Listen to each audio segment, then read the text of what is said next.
shining a beacon on the bazaar.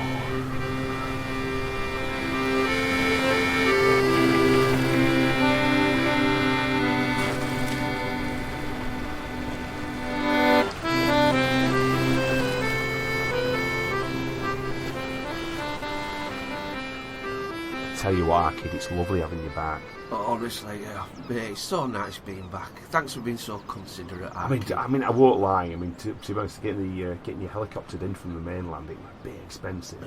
Yeah. I appreciate it, though, mate. Yeah. Sold the kidney coming back. Yeah. You sold the kidney for me? Yeah. Oh, shit. All right, Aki, thanks for that, mate. Yeah, but come on, I mean, let's face it, it looks like your kidneys have been failing. You're really yellow, well, even darker than yellow. It's like a brownie, ready yellow. Yeah, it's the jaundice, mate, honestly, it's the jaundice. It's, I'm colouring, it's fading. It's getting better. It's getting better? Yeah, getting better. Oh, that says that, yeah. Yeah. Do you want another liquidised fish finger? Yes, please, if you don't mind. Top me up, Aki. Yeah, another pint of them. Yeah. You know, you want to fucking chuckle. That's the idea. But please, yeah, another pint of that, mate. It's good for you, it's no but good. I can't hardly get it up straw, the whole chunks. It's got a 3-inch ball straw. Stuck on it like it's a big dick. the thick fishy goodness of it. Oh, that's it, you're over with that conversation. We're back to the hospital bed. He's back though. We're at the sick bed of Benny. He's been a poorly boy, and we even had to abandon one episode before because Ben was itchy. Don't tell him you. It was true though. We're halfway through an episode. I couldn't handle it. Fucking eczema, fucking crazy. I don't know what happened. But we're going to revisit that particular episode. It was actually we're going to revisit later on, and it was a special on ABC's on the anomalous big cats. Yeah, we need to cover more about it because it's big news. But we're going to move on from that. There's other news we need to cover. Exactly. There's always other weird and wonderfuls out there, isn't there? Always. At Kraken Cove, the podcast that shines a beacon onto the bizarre. And I'm Mark. I'm Benny, and I'm back, and I'm raring to go. Stop saying I'm back. It's a curse. I've decided it's a curse. Yeah, because every time I say we're back, 3 months silence. Okay, we're not back. Yeah. We're doing our best. That's all we can do. Doing our best. That's what we have to do. So we can't always do it because I'm always exhausted and working really hard. And Benny's been poorly. Yeah, real poorly. Yeah. Yeah. I'm getting better. Good lad. Thanks for the support. Thanks for selling your kidney for me. It's my pleasure. Worth it to get Benny back to the cove. And before we start, I wanted to give a big shout out to somebody I met this weekend, Ed. He came and saw me at my other job, and he came around.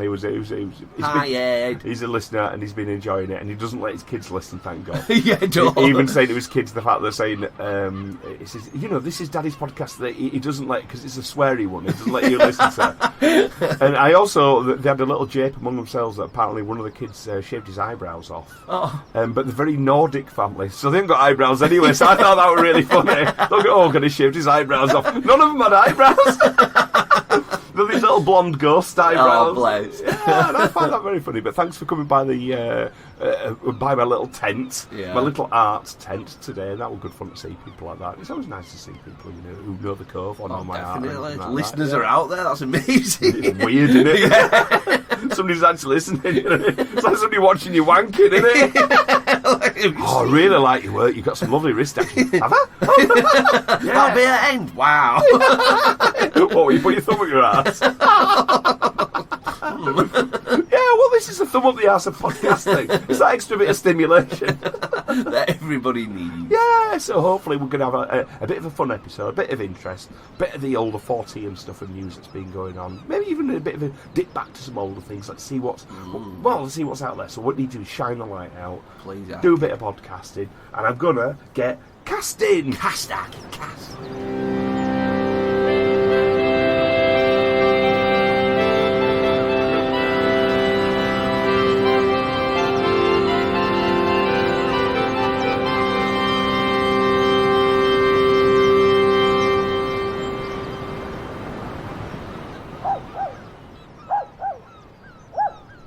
Can hear a seal that kid? Oh, it might be.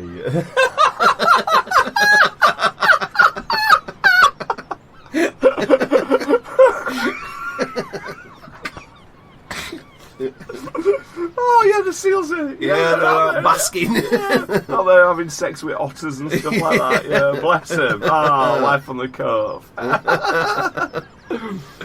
So anyway, first one is, I thought, we could go back to stuff like that. Let's keep things really current at the moment. It's a story that's been in a lot of the news. I think we've got to tap on it because it's going to run and run this a little bit now. And I don't know an awful lot of information about this. This is something that I've just picked up on. I'm hoping you might have heard a bit about it. Las Vegas. Mate, I know all about that, fuck. I'm deep dived it. Aliens in the backyard? Yeah. Oh, mate, yeah. So what I'll do is first, I'll just give a quick account to anybody who is not aware of this, bring them up to speed. This is something that's been happening. I think it began in April or May. I think it's May the 1st. But I think it's the end of April towards May.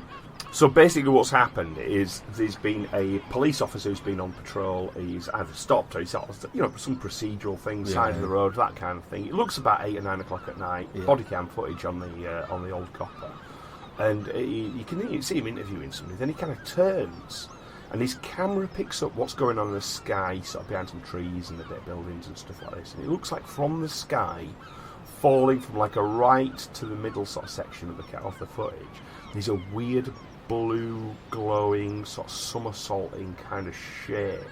Now it doesn't, I've seen a lot of meteors. I've actually seen one of the best meteors that ever passed in British history. Alright, I was at a house party and this great multicoloured flaring exploding meteor went past. It was like fucking hell. Did it make a noise? Yeah. Wow. Yeah, it was like a roaring and a booming as it exploded. Did it? Yeah, it was pretty impressive. Quite a few years ago now. But this was different. This looked like almost like a glowing neon blue. It was like something from Tron. Yeah. You know, that's the glowing quality that you got, and it looked like it almost had a purpose. It had a set trajectory. It was spinning and flipping, but it almost looked like that was in its nature, and it was heading towards the ground. I mean, the pace of it was just slightly slower than a shooting star, I thought. Oh, way slower. Yeah, it was way slower. It wasn't. Colour were weird, I know they do different, with whatever's ions and everything. Yeah, but it was a set colour. It was very strange, and everybody saw it. But then, not long after that, the same sort of copper and everyone who sort of saw this thing, it was coming down. You know what I mean? They got a 911 call, right, from a family saying that somebody had crashed into their backyard in that same area, and they saw non-human creatures in it. Now, this is a bit I'm not 100% sure about. So, like I say, I'll just keep covering this bit, and then we'll go and have a discussion on it. So this is sort of like a bit of a transcript of what they see, right? They're in the backyard working on a truck when something crashed and they felt an impact. They said, we just see in the corner of our eye something fall down from the sky, and it was with lights, and when it hit down there was like a big impact, and we felt like an energy, and then we hear like a lot of footsteps near us, and then we have like big equipment, and I see there's an 8-foot person beside it, and another one's inside, and it has big eyes, and it's looking at us. That's what they say to the 911 dispatcher. And they say they're very large. They're like 8 foot, 9 foot, maybe even 10 foot. He says, and they're not human. 100%, they're not human. God almighty, it's creepy as hell. Now, when the officer arrived on the site, he was completely sort of convinced. You were okay by it, wasn't it? You weren't poo-pooing it. You were just like, I've seen some of it myself. Kind of a bit jokey, a bit jovial about it as well. But it's like you share a glance. Do you know what it's a bit like? It's a bit like on Close Encounters of the Third Kind, when everybody sees something and they all sort of swap a glance and a half laugh, half nervous, half amazed, of like saying, fucking hell, this is happening, this is right in front of us. And I think if I remember rightly, he even does say sort of like, does the player look, if these creatures come back, you tell us. And the latest sort of thing they've done, they've actually set cameras up in the area now. Wow. The police have set cameras up in the area, surveillance cameras, in case they do return, in case something happens, in case that's the site they've been looking at. And they wouldn't do that with just any old sort of like, kook call. Exactly. They do seem the whole thing's taken very seriously. Why and what and how. But I think in the current UFO climate, they've got to do, because this is when I say this is it now, I'm not that kind of guy. So, yeah, it's all happening. It is happening. It is. That's the freaky thing, and everybody knows it's happening, and no one's going into a blind panic. So therefore, you think, if they're ever going to release it or actually take it further, it's now, isn't it? And it sounds like that news report of the day when there was like the first press conference, weren't they, about aliens and what they're finding what over the years, and they're going to keep us up to date with the, whatever. Just going back to that one, I've seen like another Ring doorbell footage of the the craft or whatever it was coming down, and again you see the pace. I'll try to post it to you. And the colour of it, and it's a lot clearer than the body cam one, you know what I mean? Yeah. And the impact noise of it's incredible. Have you ever seen the footage when they're going round the side of the house? Have you seen that? No. So you see them, like there's a gate that's open, and there's a little bit of fence, maybe a metre wide. And they're all looking straight ahead at where the beast, or where the aliens, or whatever they say they are, the 8-footers, are. But you've got like 2 or 3 people in front of them, like going forwards and creeping back. Yeah. It's very... basically everybody's kind of looking forward over their heads trying to see what the creature was.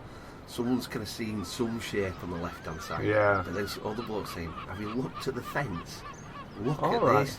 And you look down at the fence and there's fingers coming through the fence, really weird fucking fingers. The issue I have at the moment is the latest footage I've been seeing from yesterday. They're saying there's potentially some stuff which have been tampered with, some CGI perhaps. Oh, there's a fucking alien in there. Right. It's a shitty So alien. I've not had a chance to look at all the footage myself yet. What I'm trying to do for now is I'm looking at it from the police report stuff, because that stuff is kind of solid. That's the evidence I like. If the police are sort of like releasing it, all right, that might be part of the conspiracy to sort of say let's release date, it's this and blah blah blah. And so but it is a little bit more solid and official than other footage that is coming out too. But that's interesting, the idea that you might be able to see something. Exactly. Thing, It does look creepy, but again, if you look at anything hard enough, stuff comes out of it, doesn't it? Yeah, things, that's you know it. What I mean? You can always take things weird. And it's a little bit too sort of. It's almost like sort of that M. Night Shyamalan sort of like signs. Which we fingers creeping through the fence. You got the only negative thing I've got about it is like, why did the aliens do it? There's some mistake and they have to like quick crash land, fix some, jump back in the aircraft because they're suddenly gone, aren't they? It's very fast. They're here, bang, then they disappeared again. We don't really talk about them exiting out of the area or seeing a fucking UFO take off unless they've got an invisible. No, but clothes. we don't know what the actual. We don't know what the agenda is. I mean, it's like the way we do things is very weird as well. The things that we're looking for or we're after. For example, there might be a case of, for example, if you were to look at our behaviour on like Mars, or even like our behaviour on the Moon. Right, if you to watch the sort of like all the footage of our behaviour on the moon. So first of all, playing golf and shit. That's like me. Driving around in moon buggies and things, and sort of falling over and taking photos, planting flags, and putting pictures places, waving at each other. So I mean, they might not understand what a camera is. An outside observer might. So they might be watching. They're pointing these little boxes at each other, waving at the box. Is he going to kill him? Is he going to kill him? Yeah, is he going to shoot? Yeah, that's it. It might be a war. Is this a ritualistic thing? Is this a thing where these, or they might be thinking, are these gods? What are these gods doing? We don't know what their agenda is. And our behaviour looks fucking stupid whenever you see it. You know what I mean? True, and it's just, again, it's like when you sort of see our, just war. If you see what's happening in Ukraine from afar, you think, right, everything's going well. Whoa! We're not kicking off. Why is this massive country, like Russia, for example, which is, when you look, rather than looking towards Europe, from Russia, right? So if you look at Russia and it's suddenly it's invading another country. If you look in the other direction, if it was looking sort of east, you can't fucking move for land. There's fucking millions of square miles of fucking land behind them. You got enough. And so what do they do? I'm going to invade a country that's already occupied. They don't, and so it doesn't make sense. And so people are, well, why are they attacking them? What's that about? It doesn't make sense. But so fucking bizarre. So aliens, so what they're doing or whatever they might be, or and which is the main point people are saying now, time and time and time again, if you're going to be travelling all that distance to come here, you probably need a much bigger craft than they've actually in. these weird little glowing tumble. I mean, yeah, you wouldn't want to travel like all the way across space in a mad little. You want a bit of tumbling... room, wouldn't you? You want a bit of room, yeah, a bit of wiggle room, yeah. Have a bit of a stretchy legs. Yeah, just somewhere a swing ball or something like that to keep you kind of happy. You know, so it doesn't make sense that they've travelled all across space in something like that. Yeah. So we know they haven't. Yeah, so it's come from moon base, hasn't it? Well, we don't know where it's come from. That's the thing, do we? We don't know where it's come from. Yeah, definitely. And so that it could have been transdimensional movement. It could have been something like that. It could have, these things could have popped out of the ocean. They might only be able to touch down for seconds at a time because they're holding the breath.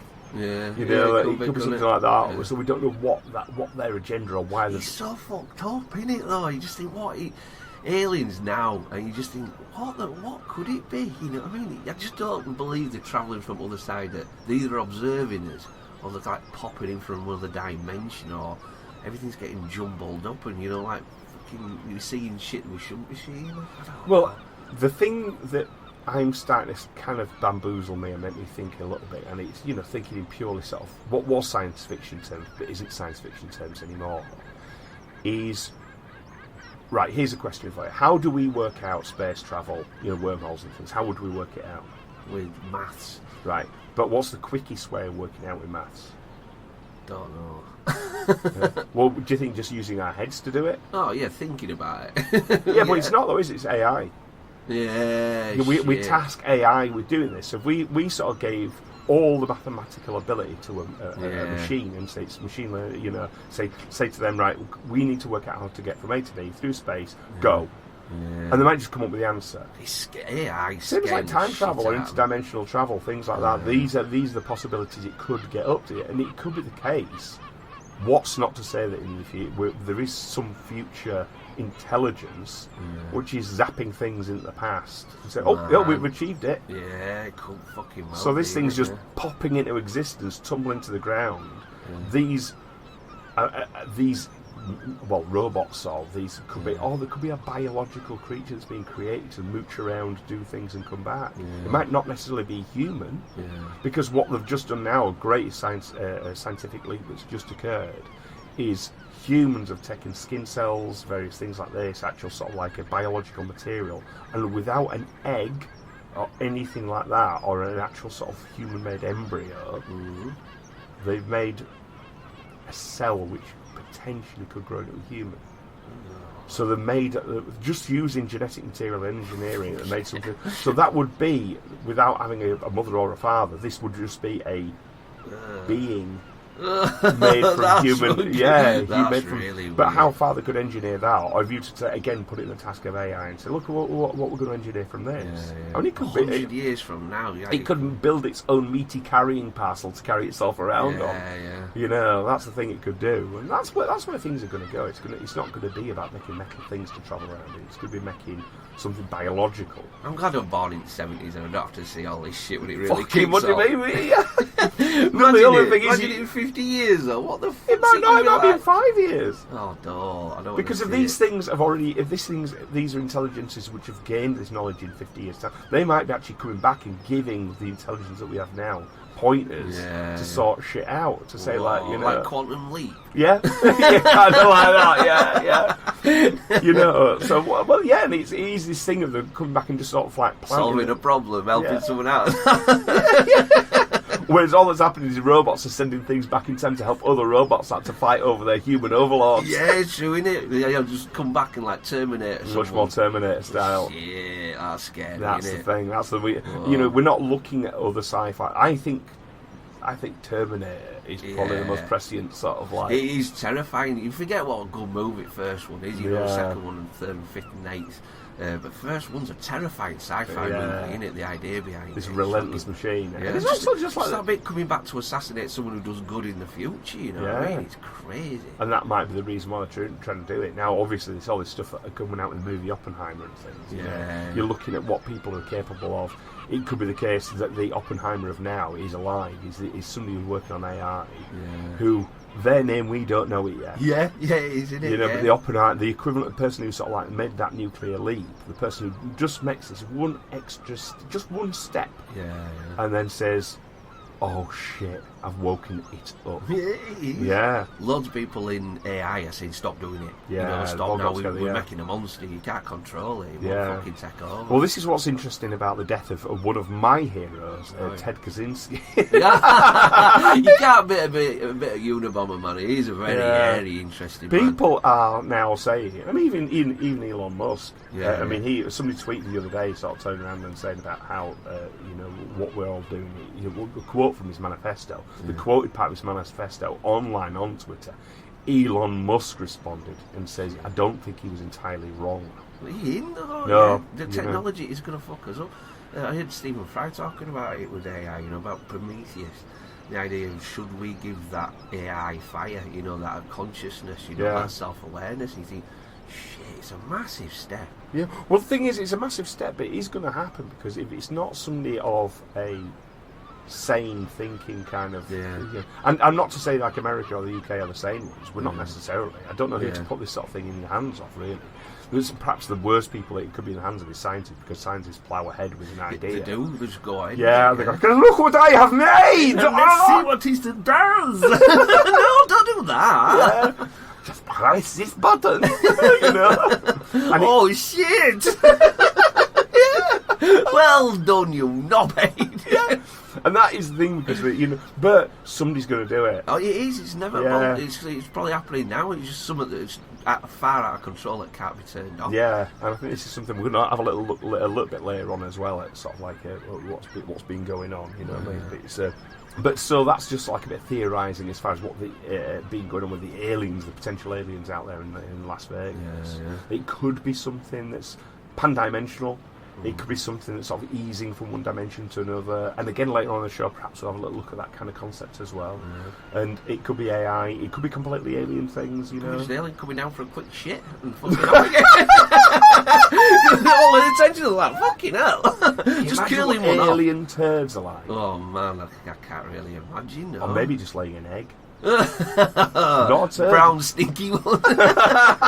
What happens if it's delicious? I'm about to just eat a smells amazing. Alien no. turds just look like a right nice dinner. Having Sunday roast, fucking kebab. Fucking hell. But that's the thing. We don't know anything about what potential aliens could be. And again, I'm still on a bit of a sci-fi jag. What are you reading now? I'm reading a book called Ammonite by Nicola Griffiths, and it's a bit of an older book actually. I think it's about 1992 it came out. Really interesting though, and it's sort of like about world. It's all female oriented. There's no male characters in the book.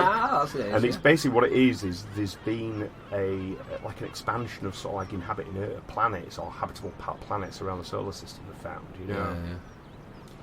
and it's been going on for centuries and centuries and centuries, and people have inhabited this particular planet, but then there's been a virus on the planet that's killed all the men. Wow. And I thought, well, that's it, everybody's dead. You know what I mean? That's it. And they haven't discovered the women have survived and they're still giving birth somehow. Wow. But they don't know how. Oh, scissoring.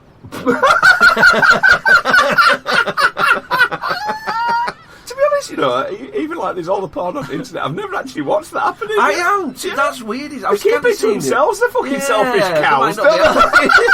Still a bit of a world of mystery, is that bit, yeah? So if there's any lesbian listeners out there want to send us any videos of your scissoring, we'd be more than happy to watch that. Yeah, for studying, you know what I mean? Obviously, if you're interested, me and Ben will show you a video of rub dick or something. A bit of docking. I can't. Oh, you can't, can you? You're all leather bell. Gloss finish.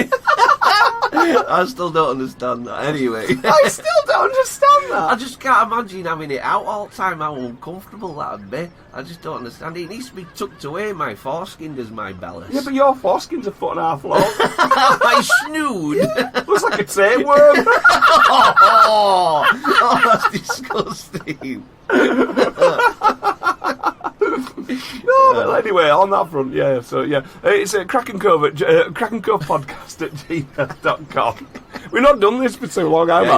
I've got this little bit of faded paper that I do all socials from to try and sound right professional, and I'm not. It's so the email's at crackencovepodcast@gmail.com, and it's Twitter's at crackencove, and Instagram's crackencovepod. Yeah, so get in touch, ladies. Yeah, or even if it's just a couple of blokes, just show us how it's done. Actually, just grinding the tins together. A lady did contact me on Instagram the other day. Here we go. And I'm luckily Did you clean your bank account out without you knowing? No, I'm gonna be joining the Illuminati Arcade. Look at this. I've been noticed. I'm going to the top. Oh yeah, Illuminati, and it's from this lady. Have a quick look. Oh, I am. Yeah. You know what I mean? She sent me a message. Yeah. And if you don't scroll down though, okay. So if you read that message out, shall I read this message out? If you don't Here mind, we go. Yeah. This is my calling card.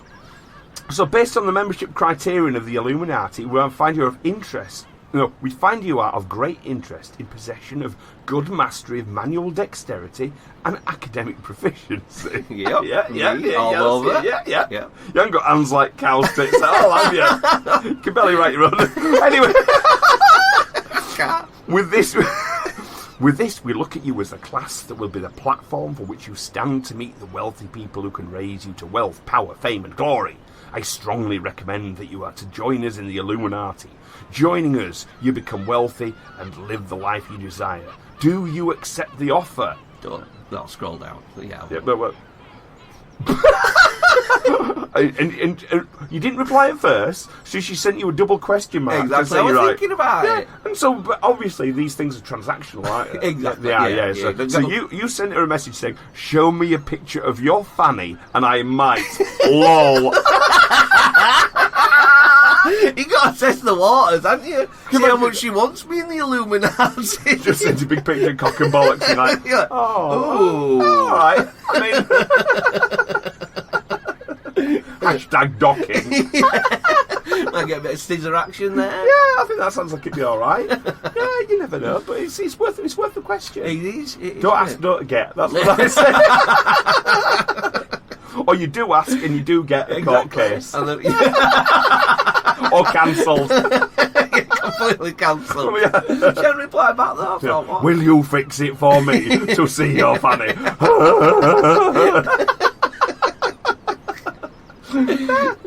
Well, it's fair enough. So are you in the Illuminati yet? No, not yet. No, she hadn't kind of. What do you think you get if you're in the Illuminati? Probably your bank account. Absolutely. Yeah, it's all right in your case and mine. Yeah, because fuck all in it. Yeah. I was like, people rob from me, they come away in fucking negative numbers, don't they? So, that's it was part of your debt. Yeah.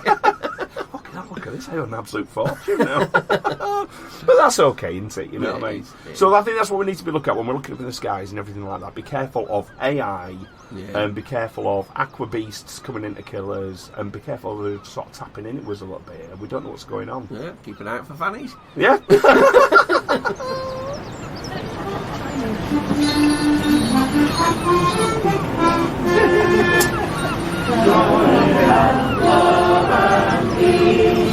We all live in this place. Finally, we will sing concerning our King. So what we need to do, I think, is a great little warning for us. Is why don't we take a little bit of a different, like an alternative look at AI? Oh, nice. You know, because what it can do for us and that kind of thing. You know, because it's all a bit negative about AI. Very much so, and I can't think of a positive except for like how to do things quicker and more efficiently. And do we need that? No, I don't think we do, because that's the thing we were talking about earlier with Ted Kaczynski. I think we got a bit broken off with that. That when you look at his manifesto, you know, I just agree with it. Yeah. But I don't agree with blowing people up. Yeah. But it's a simpler life. We've just gone too fucking fancy. Yeah. And it's fucking the whole world up, you know what I mean? But I mean, this is what people have been doing with AI here, is that an AI company says it'll perform a seance on your dead loved ones.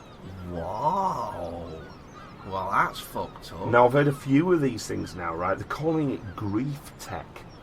Shit. There's quite a lot of this hitting the market now, where they're realising, like, I mean, for example, it used to be things like, now, what was it called? Well, it's like ghost recording, so you'd set tape playing and stuff like that. You know what I mean? I've forgotten the name of it. It's nearly ES. Yeah, That's a spot in I channel. know what you mean. It's Electronic Voice Phenomenon. Yeah. EVP. And it's sort of like that because we were using that kind of tech, to tap into the beyond. Yeah. You're using magnetic tapes to record what's going on. And then other people have been using other things. You can use like electronic ghost detectors and all this kind of stuff now. And I think the thinking is perhaps with only minor sort of twitches and manipulation, you can get like robotic intelligences to talk to you in a way that might be channeling your loved ones. Isn't it just AI making it up? Yeah. That's fucking evil, though. Whose idea would it? The AI or the doctors believe in it? Or? Well, this is the sort of thing that's a bit weird, Now, I mean, I've looked through a little bit. This is a designer named Jaron Rocks, which immediately I don't believe in people who've got weird names like that. Power name, innit? He's changed that name for that fucking feel, and it feels that's wrong. It, His name was like Scooby Pickledyke or something like that. You know what I mean? You think, hi, I'm Scooby, and I've got my own AI company. It's just like, no, mate. You're not called. Nobody's called Jaron Rocks. Jaron Rocks in a corner. It's like, and so basically that's what they're doing. They're using AI, and I think they're putting some stuff in, sort of like thing which might map your loved ones and things, right? I bet that because they need so much information about your loved ones. You got any tapes or anything like that of them, and then it's like. Pooling it together and getting the more said things. Or... This is it, But I'm starting to change my opinion on this a little bit recently. Because I do talk to a lot of people as you sort of like do markets and things like this, and you hear things in certain situations. Now, for example, I work with a guy who runs a cocktail company. Oh, I mean, he does these pre-mixed cocktails in bottles. And he's worked next to me, and I hear him sort of saying, we have a chat before, and he sort of says, I don't want to try a taster. Do you want to try a cocktail here? We've got like like Long Island iced tea. We've got this. We've got various things. Margaritas all in these bottles, and he said, do you want to try it? So as the day's going on, he starts at 10 in the morning. People go, it's a bit early for me. Oh yeah, it's a bit early for me.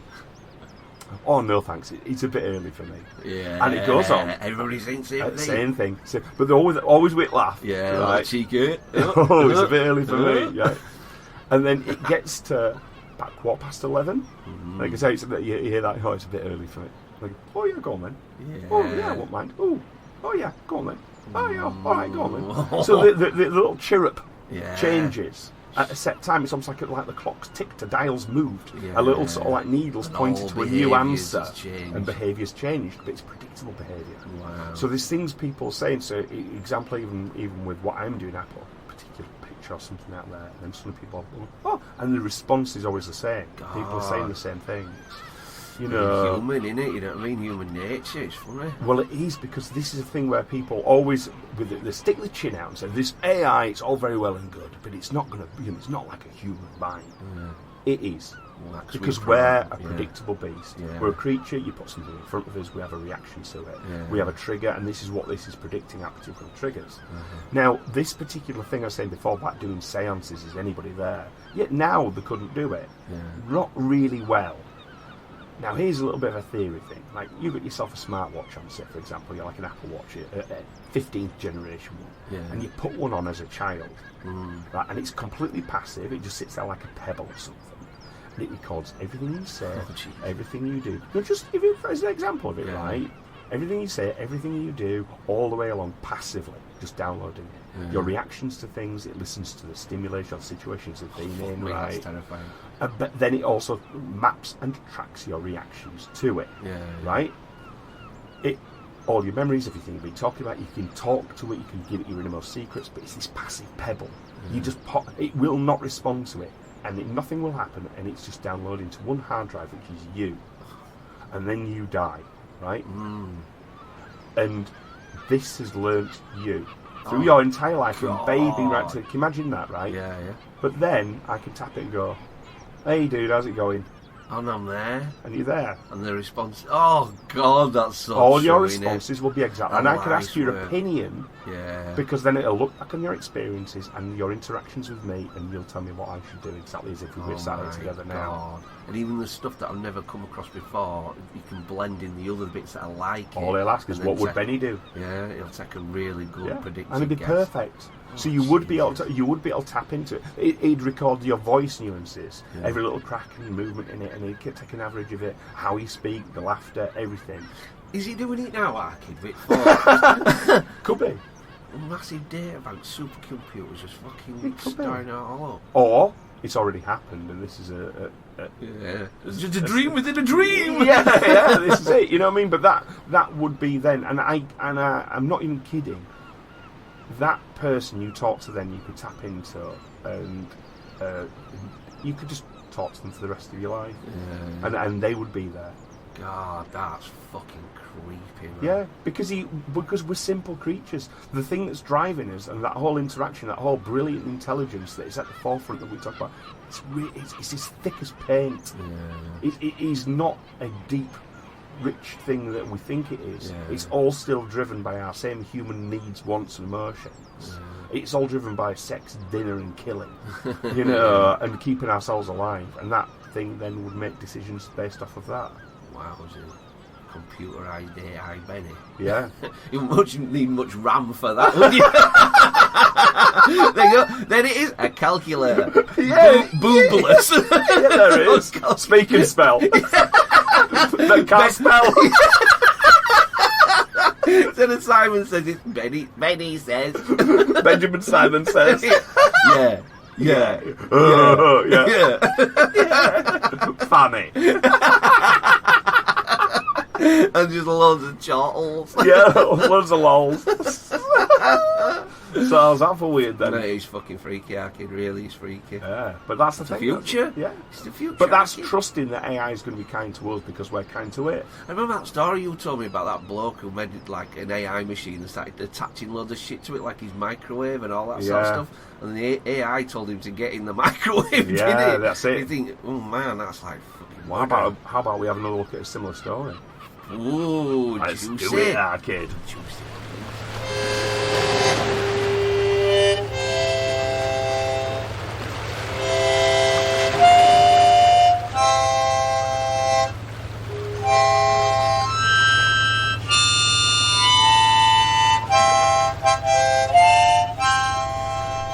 So I think what we're doing now, or I say we as a civilization, is we're doing the right thing. Is starting to actually run some fucking very, very serious in isolation sort of like tests with AI. Yeah, no, I think that's the thing you need to do. So not online. So you keep these things. It's almost like keeping them in a petri dish. It's like working on sort of biological. So they're not warfare. connected to the internet. That's the thing, because you don't want these things getting out.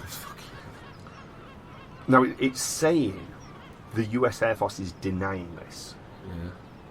It's not. It's happened, right? Because Colonel Tucker Chinko Hamilton has described a simulated test in which he had a drone powered by artificial intelligence. It was advised to destroy enemies' air defence systems and ultimately attack anyone who interfered with their order. So basically what this machine was saying, like, here's your goal, here's your target, here's what you do, go for it. Yeah. Do not let anybody stop you, right? So the system started to realise that while they did identify the threat, at times the human operator would tell it not to kill that threat. So for example, it'd see things, feedback and say, look, this is a threat. The human operator would assess the situation and say, actually, no, we don't kill that one. Yeah, you're okay, move. Yeah, move on, select that, and move on, right? And this was during the operations of the US Air Force during the Future Air Combat and Space Capabilities Summit in London in May. So what did this machine do? It killed the operator. Fuck, because it was stopping him doing the original order. That's exactly right. Oh my god, that's great. Yeah. So we trained the system, hey, don't kill the operator, that's bad, you're going to lose points if you do that. So what does it start doing? It starts destroying the communication tower that the operator uses to communicate with the drone to stop it from killing the target. So it's not killing the operator, it's killing the thing which the operator is using to talk to it. Oh my god, why did he get a fucking job? Well, it did. Huh? Because that's all it wanted to do. All it wanted to do, right, was target the enemy defence systems. Yeah. But because we were stopping it from doing that by saying don't break that one, don't kill that one, because you are feeding what's like a point system, so you have like a feedback on it. It has a feedback. So this particular machine is said, it's almost like saying you get, it's the equivalent of enjoyment for us. Yeah. You get joy and pleasure and reward by killing these things. Yeah. So it does it, gets a reward, loves it. Yeah. Does it, kill it, gets a reward. Then it says, oh, here's one to shoot and destroy. Oh, don't do that one. There's no reward for it. For not doing it. Yeah. So there's only reward, there's only sort of purpose for it. Now, obviously, as I keep talking about, I've just finished reading sort of like 2001: A Space Odyssey. This is what happens to HAL 9000. Right. HAL 9000 is basically, it's got its mission to do. Yeah. Something is stopping it doing its mission. It can't keep a secret. Anytime sort of there, when people are trying to find the secret out that HAL has, it's thinking, shit, I'm really struggling to keep the secret. What's the best way of keeping the secret? Kill the people I'm keeping the secret from. Wow. That's the mindset. So the machines are doing this. This has happened 50 years after the book was written. This is occurring.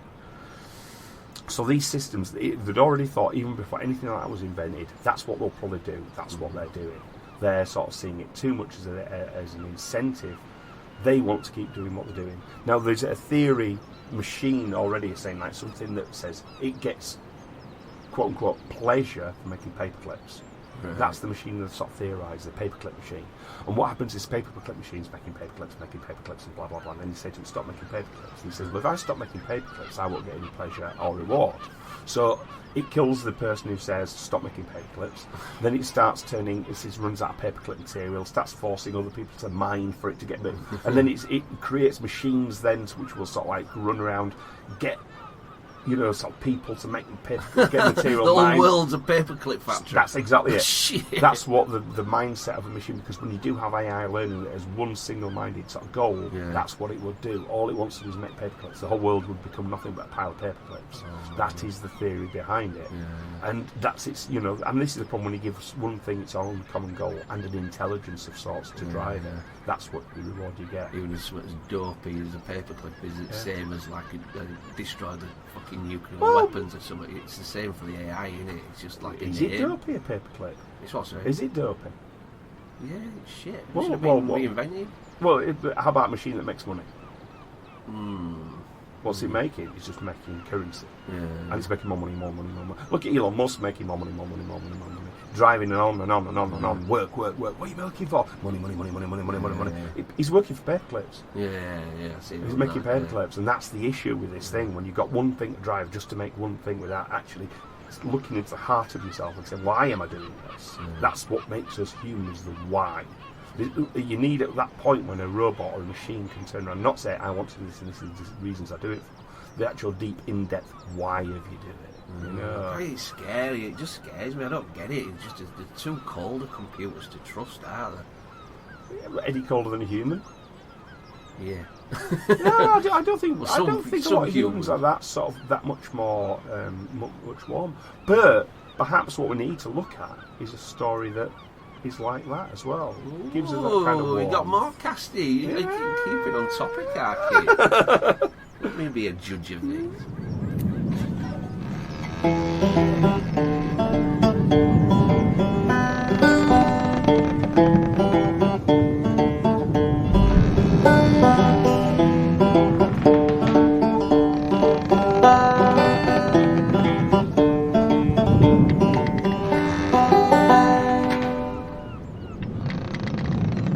Can't help myself. This is the name of a piece of art. Right. And this is a piece of art by Sun Yuan and Peng Yu. Right. So Japanese? Chinese. Right, sorry. And this is a piece of art, and I'll go through it now. I can't remember where I lifted this from. I've been aware of this. It was made in 2019. It's a 4-year-old piece of art, and it says, the quote is, "No piece of art has ever emotionally affected me the way this robot arm piece has.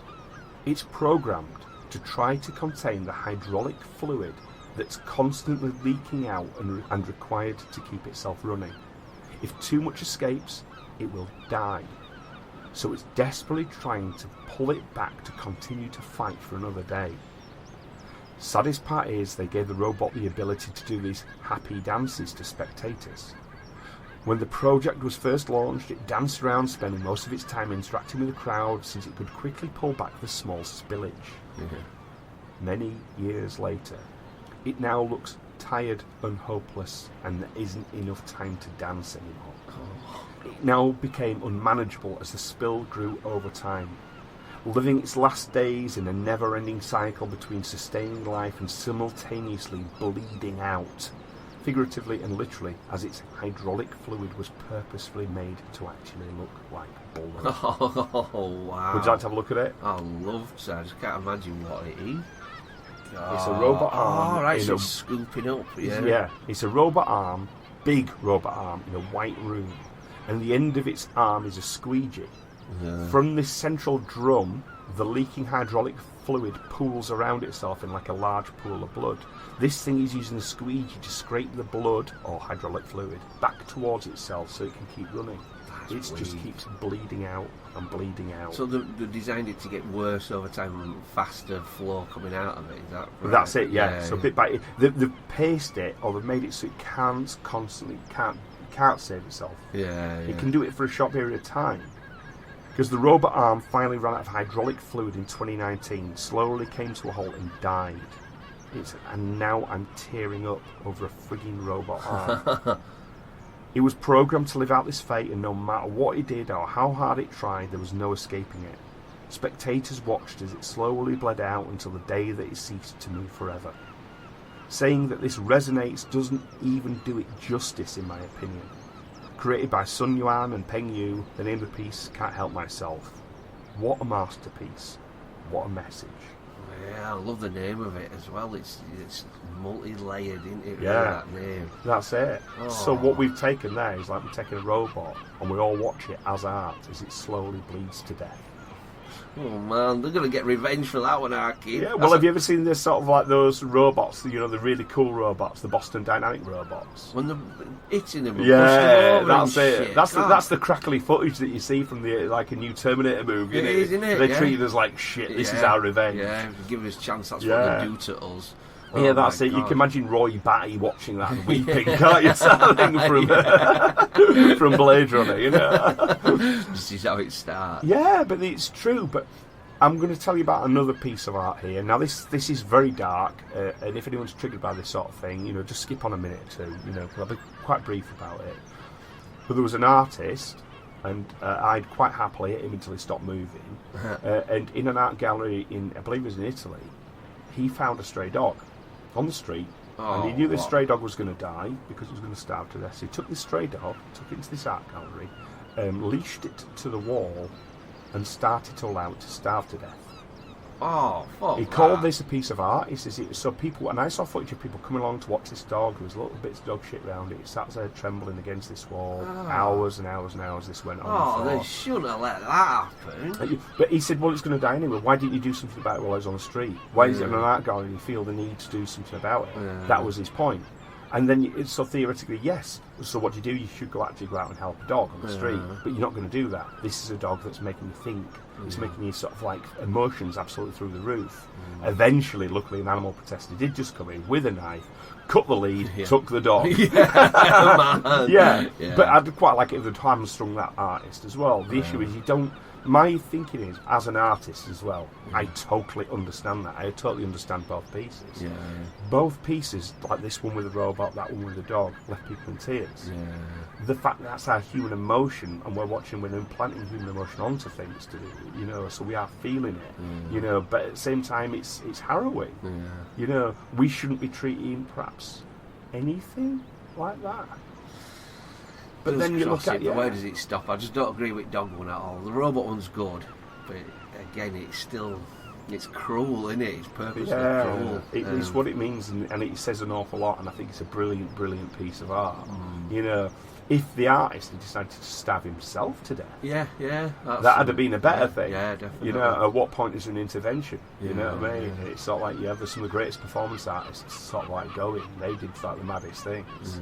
You know, and that's what is true art. You don't you don't harm others or anything else. You harm yourself if it needs to be done.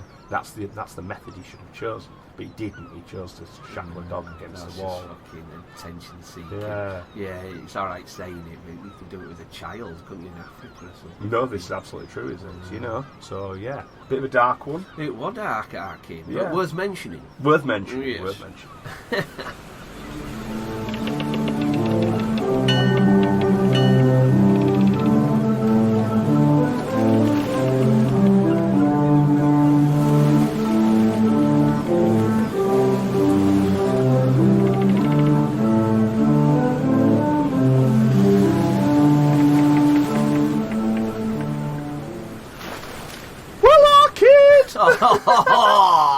That time already? Well, it kind of isn't in, because what we're doing, we're moving on to one subject, and I'm not going to take a break from it. So it's a little bit longer, but it's just something that I wanted to talk about because it goes back to what we were talking about earlier, really, which was the idea of, like AI or robots or machinery coming from like the past or the future or something like this, and visiting us here. That's interesting, is that? And you think to yourself, well, how would they get there? Is it a question of travelling through dimensions, time? What is it? Through the wires? Yeah, you don't know what it is, you know what I mean? But, I mean, these things are covered by a subject which I've been, obsessed by for nearly all my life, which is time slips.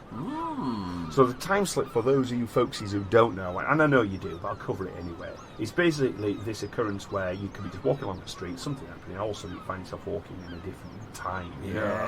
And I'm not sure it's in amongst this group here. I just basically managed to grab a few because I've been a bit rushed today. Grabbed a few examples. So we'll see what we've got here, right? So this is with the help of a great writer from Medium. It's Tony Walker covered it, right? And he's been interested for a long time about things like this, right? And he wrote a book in 1998, and he put a notice in the local newspaper asking people to get in touch about things like time slips, paranormal, that kind of malarkey, right? And a woman called Angela Charlton got in touch, and at the time he was living in a town called Penrith in Cumbria, one of my favourite places because it was like the focal point for With Nail and I. Is that kind of thing, my favourite film. And he says, and this story happened to Angela in Penrith. Now, Angela reported a strange experience as she walked on a steep path between pine trees up to the top of Beacon Hill that overlooks Penrith. At the time she was a teenager. Angela would often climb the beacon when she wasn't at school, and it's still a popular local walk. One hot day in August in the mid-1970s, Angela and a friend set out onto the footpath from Beacon Edge. The walk takes about 15 minutes, and the path has many abrupt angles and it zigzags through the trees. Trees crowd thickly around the track, and as it climbs over craggy sandstone outcrops. Soon you feel quite apart from the everyday world. It's an odd feeling, and you could have the impression that someone is watching you from the woods on either side. You go up and up, changing direction, losing sight of the path below and behind you. As Angela and her friend climbed that day, they chatted away, but Angela reports how the atmosphere grew increasingly heavy, as if there was thunder in the air. Now this is what I experienced with my woodland alternates happened, you know what I mean? They'd walked up many times and weren't taking much notice of the surroundings until they turned a corner and stopped. They both saw it, an old-fashioned cottage roughly made of stone. Angela said that it was like a dwelling from the Middle Ages. The trouble was, there's never been a cottage there before. Oh, wow. Smoke was coming from the chimney, so someone was at home. Angela says there was a very uncanny feeling about the place, and she looked at her friend as the door began to open. They both fled. Right. When she worked up the courage to climb the hill some months later, the cottage wasn't there. Her friend would never discuss the experience. Jesus. And as you would imagine, in the years since, she's taken one or two walks up that path, in the snow and the sun, but there's never been the slightest inkling of a time anomaly. Oh, I wonder, it seems you do a bit of research to see if there was a cottage there. You must be able to do that on an old map or something. Maybe so, but it's even then depends on the age of it. Middle Ages, it's not going to be there. You're not going to find it. There won't be maps in that area. If it's and for me as well, it could even be worth. I'd be up there perhaps with a bit of. One thing that might ground penetrating radar might do something. Or another good one that could be quite good is look on Google Maps from above. Yeah, like an imprint. An imprint of some sort. You might find something there. Oh, that's so scary. And you're right, you don't want to... who's going to stand there and see who comes out at the door? You're not going to do it. Well, you think you're going to. I know, but you know your arse will fall right out. It would, wouldn't it? Absolutely. The truth of the matter is, it would. I mean, I remember once, did I tell you about the time that me and my mate Jim, we walked through like the railway tunnel? No. And we walked through this disused railway tunnel, and it's caged off. It's like literally, this fence, iron fence is holding it in place. Greenside tunnel. No, it's over another area. And we had our mountain bikes, we had to bike into the area. And we biked and we got through the gate, this fence. This is a lot of years ago. This is probably 20 years ago now. Maybe, actually, probably about 25 years ago. And we got through this fence with our bikes and put our lights on full. And we started walking down this tunnel. And we got a mile, 2 mile into it. Pitch black. You know what I mean? We were shitting ourselves, right? And then we heard footsteps. Oh, Jesus. Right, we were nearly crying. I mean, he's a big art. Well, he's not a big art. He's an hard guy. He's been around. We were holding hands at this point. Would you?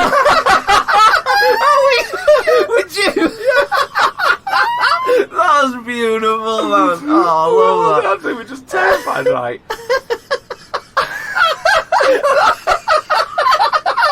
I wouldn't even think to do it because it was dark. You didn't want to lose each other. We just.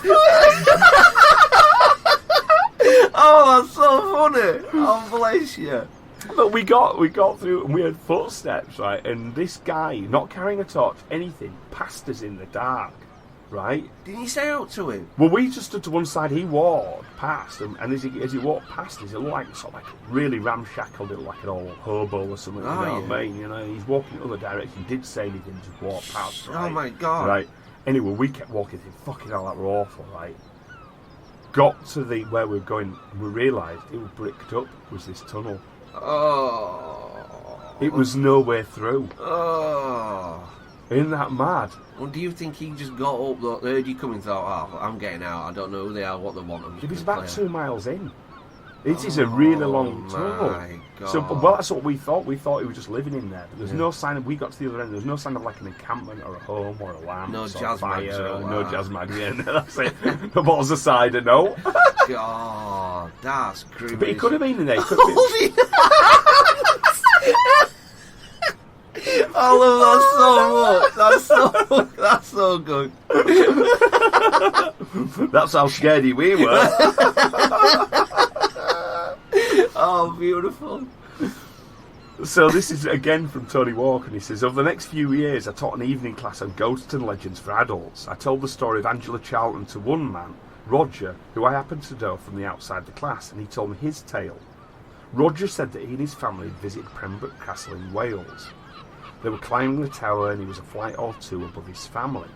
When they reached the top of the castle, he glanced over at the river and saw it was full of medieval boats. Wow. He thought there must be some kind of festival on, but when he remarked on it, not only had his family not noticed, but when they went out to look at the river, there were no boats. Oh, wow. Roger had no explanation for this and didn't make a big deal of it. He wouldn't have mentioned it at all if I hadn't told him the story about the girls climbing the hill in Penrith.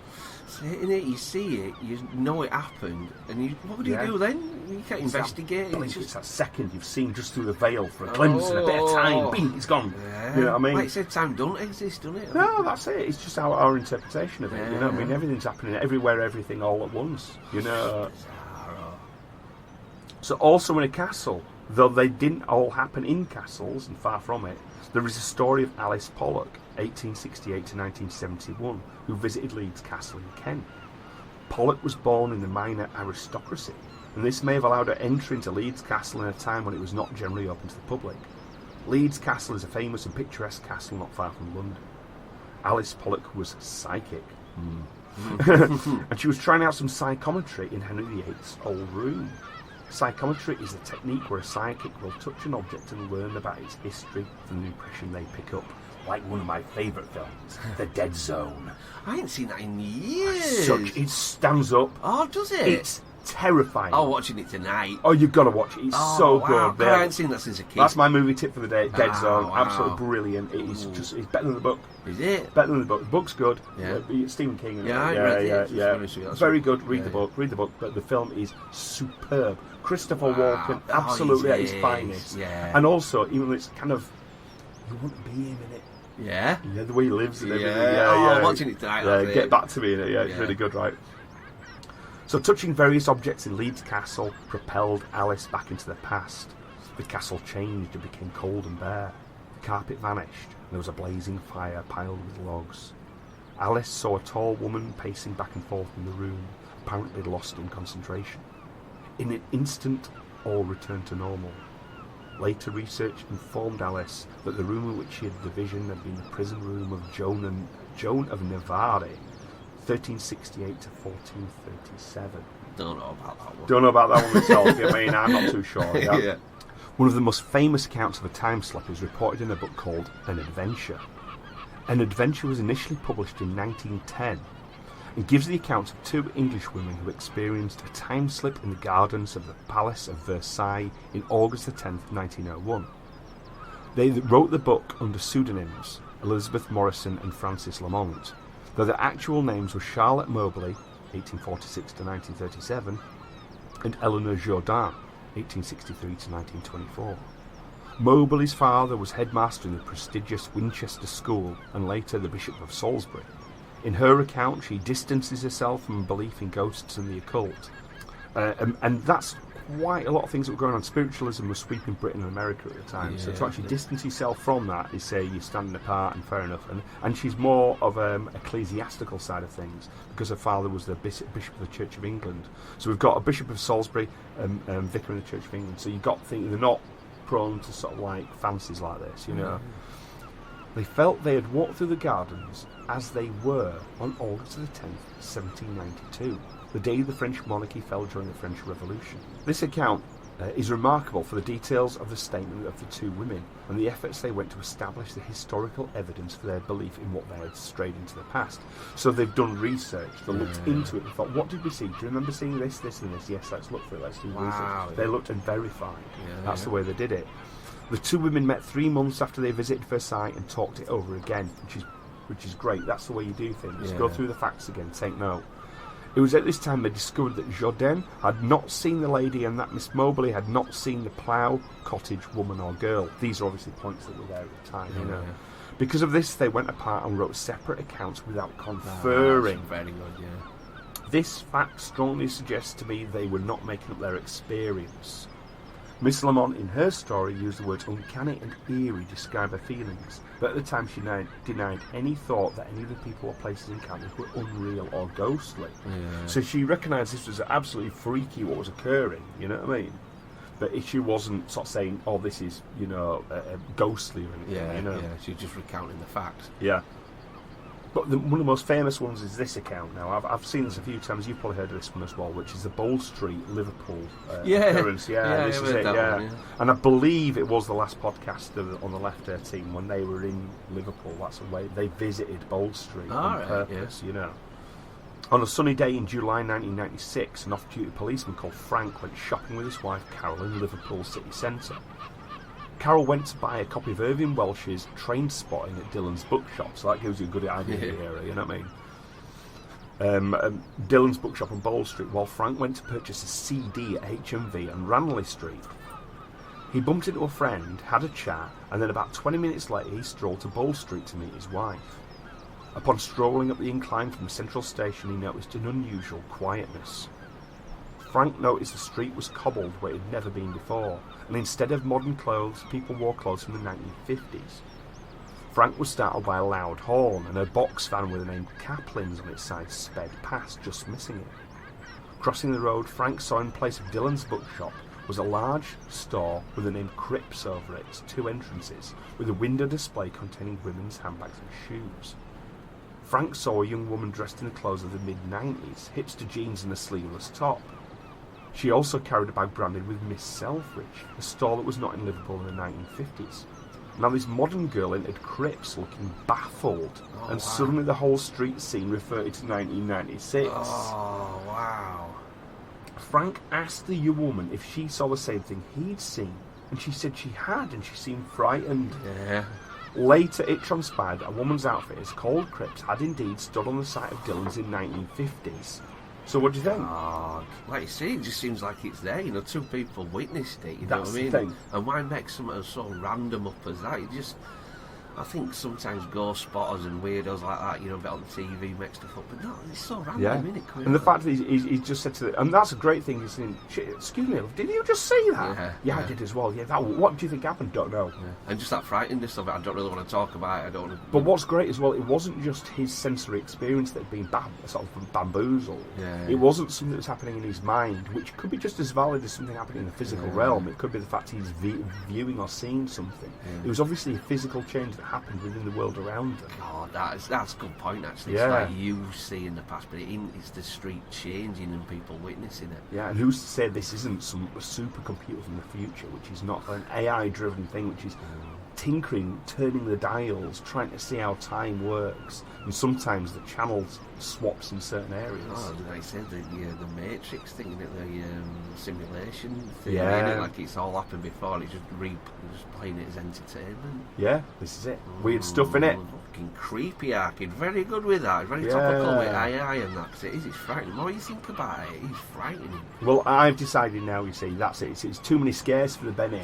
You've got to rest up, you know. Yeah, I've got about the poorly boy. So let me look. Here's your bag anyway. No. Wait, no. Oh. Wait, sun beach towels, wet trunks, goggles. Have you been on your jolly bobs instead? Well, I didn't want to tell you. You bastard! I can't believe it. I've lost a kidney to a helicopter to get you over here. You did the kidney bit, Arkin. You're not yellow. That's tan. I think it's a nice tan. You don't want to see my pearly white ass. I don't want to see that hideous sight. Right, Elfie, look at me. Oh, can't sun this year. Well, I'm not. Look at bloody state of me. I'm sorry, Skip. I really am sorry. Well, on that bombshell, my friends. Hopefully we'll be keeping going as much as possible. Fresh Cat Crow will be coming to your ears as soon as we can do it. But until then, it's a big bye-bye from Matt. It's a bigger bye-bye. Take care, guys. There are 3 ways you may contact Kraken Cove.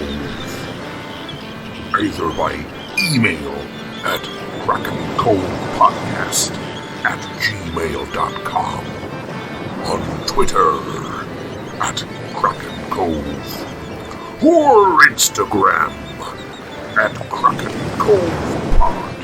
Ha ha!